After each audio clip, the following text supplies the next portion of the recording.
앞뒤 좌우에 계신 분들 인사 나누겠습니다. 잘 오셨습니다. 네, 사랑하고 축복합니다. 한 번 더 인사합니다. 우리 교회를 섬기시려면 아마 흰 브라우스와 검은 바지 또는 흰 바지와 검은 브라우스는 반드시 하나씩 있어야 되는 것 같아요. 네, 감사합니다. 귀한 찬양 감사드리고 아침에 앉아서 기도하면서 그런 생각이 들었습니다. 주님이 참 은혜를 주시는구나.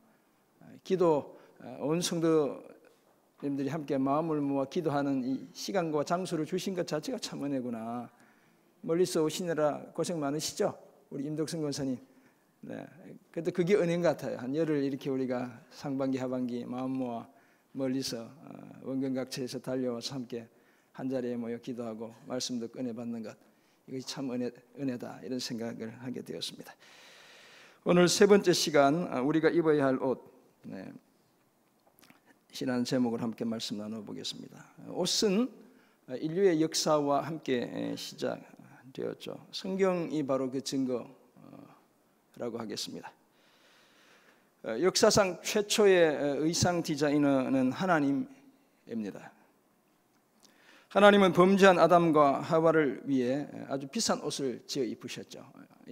가죽 옷을 지어 입히셨습니다. 성경이 기록하고 있지만 제사장들이 입는 그 예복은 아주 섬세하고 멋지고 화려하죠. 보석이 막 주렁주렁 달려 있기도 하죠. 다 하나님의 작품입니다. 최고의 디자이너이기도 하시죠. 이 옷이 얼마나 중요한지 우리는 옷이 뭐라고 그래요? 옷이 날개다라고 말합니다. 서양 사람들은 옷이 그 사람을 만든다 이렇게 이야기합니다. 그래서 악마는 프라다를 입는다라는 이런 영화도 나왔습니다. 물론 꾸미거나 치장을 하지 않아도 예쁘기도 하고 멋지기도 합니다. 여기 계신 분들은 다 그래요. 아침에 막 많이 이렇게 치장하실 시간이 별로 없으셨죠. 옷도 이렇게 대충 걸쳐 입고 이렇게 나오셔도 다 예쁘고 멋지죠. 우리가 그 사람의 외모가 아니라 근실한 마음을 들여다볼 수 있다면 우리는 당연히 그렇게 말할 수 있습니다. 하지만 우리는 옷이 그 사람을 얼마나 돋보이게 하는지를 잘 알죠. 추석 연휴가 오늘로 딱 2주 남았더라고요. 그죠? 2주 뒤 목금토가 이렇게 추석 연휴인데 우리 부모님들은 명절이 다가오면 어떻게든 돈을 장만해서 자녀들에게 늘 새 옷을 사 입히셨죠. 구질구질 하던 그 헌옷 벗겨내고 새 옷을 입은 그 잘생긴 내 아들, 예쁜 내 딸 바라보며 입가에 뿌듯한 미소를 금치 못하셨습니다. 실제로 옷은 우리의 신분과 정체성을 나타내기도 하죠. 그래서 군인들은 뭘 입습니까? 군복을 입죠. 요즘 군인들 군복 입죠. 자율화돼서 이 사복 입고 다 있는 건 아닌 것 같은데, 네. 경찰들은 제복을 입습니다. 우리 학생들은 뭘 입습니까? 교복을 입죠. 제가 이가 조금 아파가지고 이게 발음이 잘 안 돼서 억지로 지금 열심히 발음하고 있어요. 의사들도 간호사들도 흰 가운을 입습니다. 오늘 심지어 우리가 찬양하면서도 흰 바지와 검은색 브라우스를 입었어요. 형식, 장소, 격식에 맞는 옷이 있기 때문이죠. 우리 신부들은 하얀 드레스를 대체로 입습니다. 멋진 턱시도를 입는 신랑들이 많죠. 한국은 좀 덜 그런데 미국 가면 이렇게 예복을 다 빌려서 이제 입는 턱시도를 이렇게 남자들이 멋있게 빌려서 입고 결혼하죠. 이처럼 신분이나 때와 장소에 걸맞은 옷이 있습니다. 그렇다면 예수를 믿는 우리 성도들은 과연 어떤 옷을 입어야 하는 것일까요? 오늘 제목이 우리가 입어야 할 옷인데 믿음으로 의롭게 된 우리에게 맞는 가장 꼭 맞는 그 옷은 과연 어떤 옷일까요? 어떤 옷이 새 사람 된 우리의 그 신분에 걸맞은 옷일까요?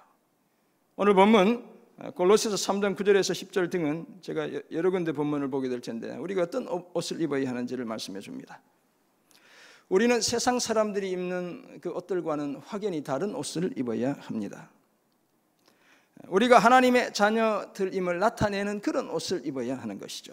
그 옷은 다름 아니라 예수 그리스도라는 옷입니다. 성경이 그렇게 말씀하고 있어요. 그러면 우리는 예수 그리스도라는 옷을 입어야 하는 것입니다. 그렇다면 어떤 옷을 입어야 예수 그리스도로 옷 입었다는 사실을 나타낼 수 있는 것일까요? 제가 성경 속에서 한 3가지 종류로 한번 생각해 보았습니다. 먼저 빛의 갑옷을 입어야 합니다. 에베소서 가면 이것은 하나님의 전신갑주를 입어야 한다 이렇게 말씀하고 있어요. 둘째, 구약으로 넘어갈 텐데 구원의 옷, 곧 의의 옷을 입어야 합니다.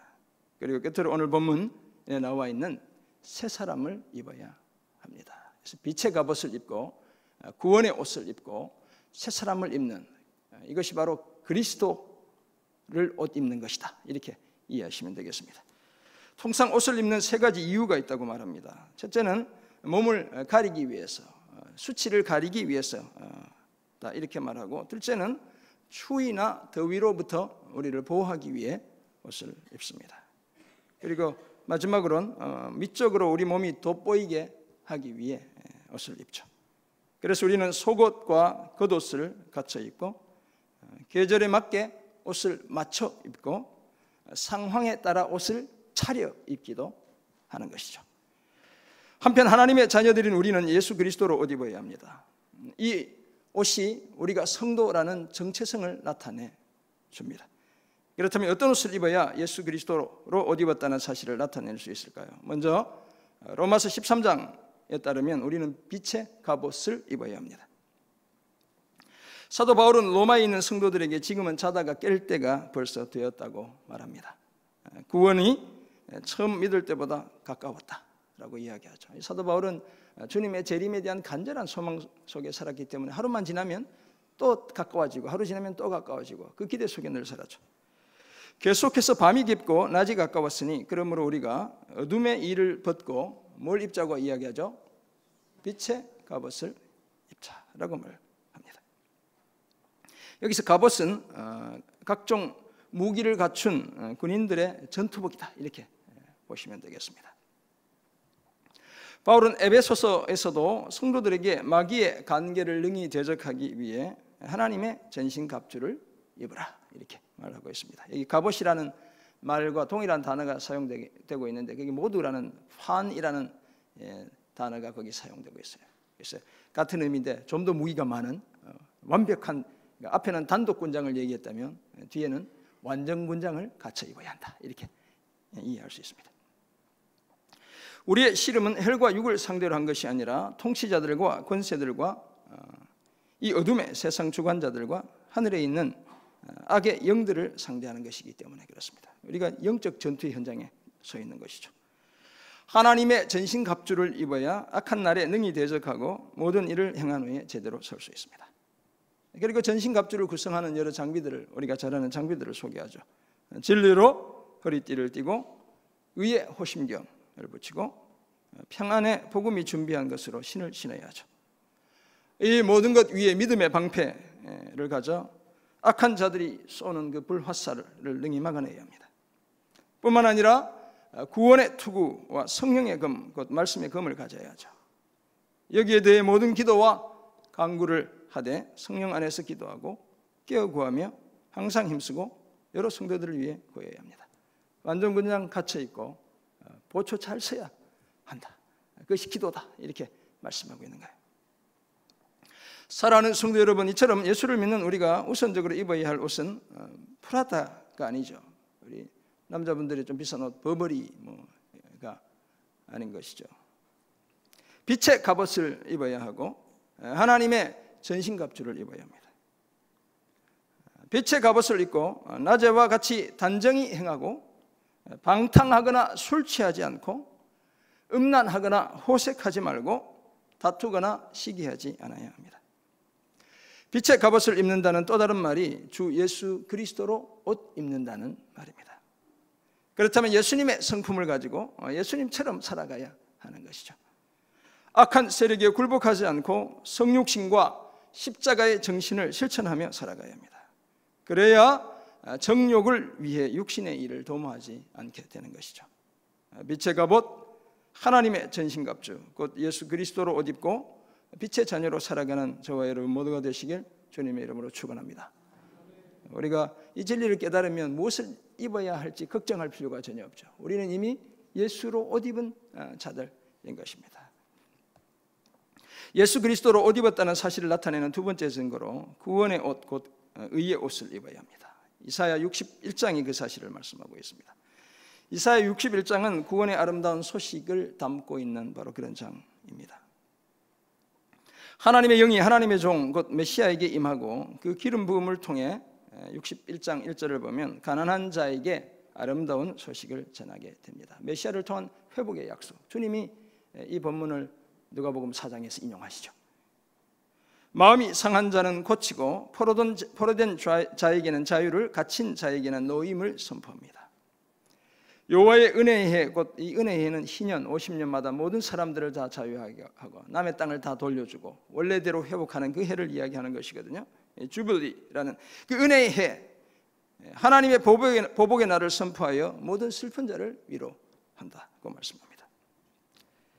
누가복음 4장을 보면 예수님은 안식일에 고향 나사렛에 있는 회당에 들어가셔서 성경책을 펼치셔요. 그 펼친 본문이 이사야 61장 바로 이 1절 2절의 본문이었죠. 메시아이신 자신의 사역, 그 회복의 사역을 이사야 선지자가 이미 선포했다는 사실을 저들에게 가르쳐주고 계신 것이죠. 이런 내용을 담고 있는 이사야 61장 10절은 이런 메시아의 사역을 내다보는 선지자가 구원하시고 회복시키시는 여호와 하나님께서 자기 백성들에게 입히시는 옷이 어떤 옷인지를 말해주고 있습니다. 하나님의 백성으로 살아가는 우리가 입어야 할 옷이 어떤 옷인지를 가르쳐주고 있죠. 우선 선지자는 여호와 하나님으로 말미암아 크게 기뻐하며 즐거워한다고 고백합니다. 왜냐하면 여호와께서 구원의 옷들을 입히시고, 우리 성경은 단수로 되어 있지만 히브리 성경 보면 구원의 옷들 이렇게 되어 있습니다. 풍성한 구원을 누리게 하신다, 이런 의미가 되겠습니다. 공의의 겉옷을 더해 주시기 때문에 그렇습니다. 그것도 신랑이 사모, 제사장의 관처럼 그 화려한 관을 쓰고 신부가 자기 보석으로 단장함 갖게 해 주신다는 거예요. 아주 멋진 하나님이 만드신 그 구원의 옷, 의의 옷을 입혀 주신다고 말씀하고 있죠. 모든 사람이 주목하는, 모든 부러움을 사는, 축하와 기쁨의 대상이 되는 완전한 회복, 완전한 구원, 그것을 상징하는 옷을 입혀주시겠다라고 약속하고 있죠. 우리가 입어야 할 옷일 줄 믿습니다. 사랑하는 성도 여러분, 하나님은 범죄한 인류의 조상 아담과 하와에게 가죽 옷을 지어 입히셨습니다. 이제 우리 하나님은 자기 백성들에게 구원의 옷들과 공의의 옷을 입혀주시는 분이시죠. 아담과 하와에게 입히신 그 가죽 옷과 오늘 자기 백성들에게 입히시는 구원의 옷과 의의 옷은 예수님과 예수님으로부터 말미암는 의를 상징하는 것이죠. 그 예수님으로 옷 입는 것을 가리키는 것입니다. 그러므로 오늘 저와 여러분이 진정으로 살아나고 회복되고 구원받기 원한다면, 삶의 모든 필요가 다 채워지길 원한다면 다른 그 어떤 화려한 옷이 아니라 구원의 옷, 의의 옷을 입어야 될 줄 믿습니다. 예수 그리스도와 그의 의로 옷 입어야 우리의 죄는 가려지고 모든 죄가 다 용서받고 마침내 구원의 기쁨 속에 살아갈 수 있게 되죠. 그제서야 비로소 영생이 보장되고 우리 하나님과 영원히 함께 살 수 있게 되는 것입니다. 예수 그리스도로 말미암는 구원의 옷, 의의 옷을 입고 구원의 기쁨과 감격 속에 매일 살아가는 그런 저와 여러분 모두가 되시길 주님의 이름으로 축원합니다. 아멘. 예수 그리스도로 옷 입는다는 사실을 나타내는 마지막 증거로 새 사람을 입는 것입니다. 골로새서 3장은 그리스도 예수와 함께 다시 살아난 우리는 위의 것을 찾아야 한다라고 말씀합니다. 위의 것을 생각하고 땅의 것은 생각조차 하지 않아야 합니다. 왜냐하면 우리의 옛사람은 이미 그리스도와 함께 죽었습니다. 우리의 생명은 그리스도와 함께 하나님 안에 감추어져 있습니다. 이제 안전하게 보호받고 있고 생명이신 그리스도께서 영광 중에 다시 나타나실 때 우리도 함께 나타나게 되어 있습니다. 그러므로 우리는 땅에 있는 지체를 죽여야 하죠. 그 지체가 구체적으로 어떤 것인지 5절 뒷부분에서 말씀합니다. 음란과 부정과 사욕과 악한 정욕, 우상 숭배와도 같은 탐심을 버리는 것입니다. 뿐만 아니라 분함과 노여움과 악의와 비방과 우리 입에 부끄러운 말 다 벗어버리는 것입니다. 더 이상 서로 거짓말하지 않아야 하고 옛사람과 그 행위를 다 벗어버려야 합니다. 그리고 이런 우리가 입어야 할 새 옷이 있다고 말씀하고 있죠. 다름 아니라 새 사람입니다. 새로운 자아라고 말할 수도 있습니다. 이 새 사람 또는 새로운 자아는 자기를 창조하신 창조주 하나님의 형상을 따라 지식에까지 완전히 새롭게 된 사람이죠. 어떻게 이렇게 될 수 있을까요? 예수 그리스도로 옷 입을 때 가능한 것입니다. 더구나 갈라디아 3장 27절은 누구든지 그리스도와 합하기 위하여 세례를 받은 자는 그리스도로 옷 입었느니라 라고 말씀하고 있습니다. 사도 바울이 로마서에서도 갈라디아서에서도 예수로 옷 입어야 한다, 예수로 옷 입었다는 사실을 말씀하고 있죠. 우리는 이미 예수님을 믿고 믿음의 세례를 받고 예수 그리스도를 입어 새 사람이 된 사람들이죠. 완전히 새로운 자아를 소유하게 된 사람들입니다. 그래서 새로운 피조물이 되었죠. 우리는 사랑하는 성도 여러분, 그러므로 우리가 정말 어제와는 완전히 다른 새 사람이 되기를 원한다면 무엇을 입어야 하는 것이겠습니까? 예수 그리스도를 옷으로 입어야 하는 것입니다. 그래야 우리의 지식까지도 새로워지는 전인적인 전체적인 변화가 일어날 수 있습니다. 우리의 삶의 관점과 우선순위와 패러다임과 구체적인 실천의 모습이 바뀔 수 있죠. 제가 4Ps라고 설명을 몇 번 했습니다. 삶의 관점, 퍼스펙티브가 바뀔 수 있고, 우선순위, 프라이오리티가 바뀌고, 패러다임, 삶의 틀이 바뀌죠. 그러면 결국 구체적인 삶의 모습, 프랙티스가 달라지게 되어 있는 것이죠. 예수 그리스도로 옷 입을 때 가능한 것입니다. 나 중심의 삶이 아니라 하나님 중심의 삶을 살아갈 수 있죠. 내가 아니라 내 안에 역사하시는 생명의 성령 때문에 옛사람의 죽은 행실을 벗어버리고 이제 순결하고 거룩한 삶을 살 수 있게 됩니다. 이 사실을 기억하고 완전한 새 사람을 옷 입기 위해 그리스도 예수로 옷 입는 저와 여러분 모두가 되시기를 주님의 이름으로 축원합니다. 아멘. 우리는 매일 옷장을 열며 오늘은 무엇을 입고 나가야 하나 고민하죠. 고민 안 하시는 분들 계셔요? 오늘은 저도 아침에 넥타이를 뭘 차고 나가야 하나 벌써 몇 가지를 고르다가 이번 주에 안 한 거 차야지 이렇게 이제 이걸 사고 왔습니다. 이 옷 저 옷 다 입어봐도 도무지 마음에 드는 옷이 손에 잡히지 않을 때 있죠. 그러면 이제 남편이 원망스럽죠. 왜 이렇게 돈을 많이 안 벌어줘서 이게 지금 계절이 바뀌었는데 아직도 작년에 입던 게 또다시 입어야 되고 10년째 20년째 나는 뭐야 도대체, 뭐 이런 생각이 안 드시겠지만 이 새벽에 오신 분들은 착한 분들이셔서 뭐 들어 드시는 분도 계실 줄 몰라. 그래서 계절 바뀌면 아내분들한테 여보 옷 한 벌 사 입어 이렇게 말이라도 해주셔요, 우리 남편들. 네.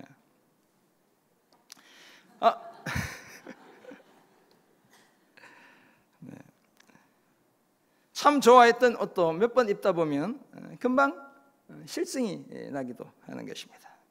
그렇다고 해서 쉽게 새 옷을 사 입을 형편이 되는 것도 아니에요. 옷값이 얼마나 비싸요. 그냥 뭐 길거리 파는 옷 아니고 남자들 양복 그냥 백화점 가서 한 벌 사려면 비싸고, 뭐 여자분들 좋은 옷들은 너무너무 비싸죠.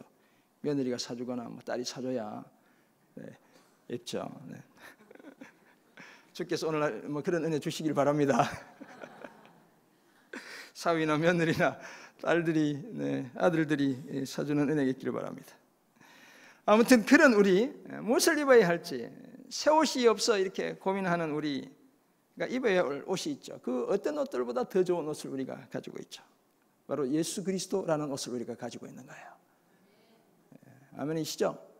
무엇을 입어야 할지 염려할 필요가 없는 거예요. 주님이 그래서 무엇을 목숨을 위해 무엇을 먹을까, 무엇을 마실까, 몸을 위해 무엇을 입을까 염려하지 말라고 하신 거예요. 그래서 하신 거구나. 이 사실을 제가 오늘 아침에 깨달았어요. 주님 때문에 내가 오신데 뭘 염려하냐? 주님 이렇게 얘기하신 거예요.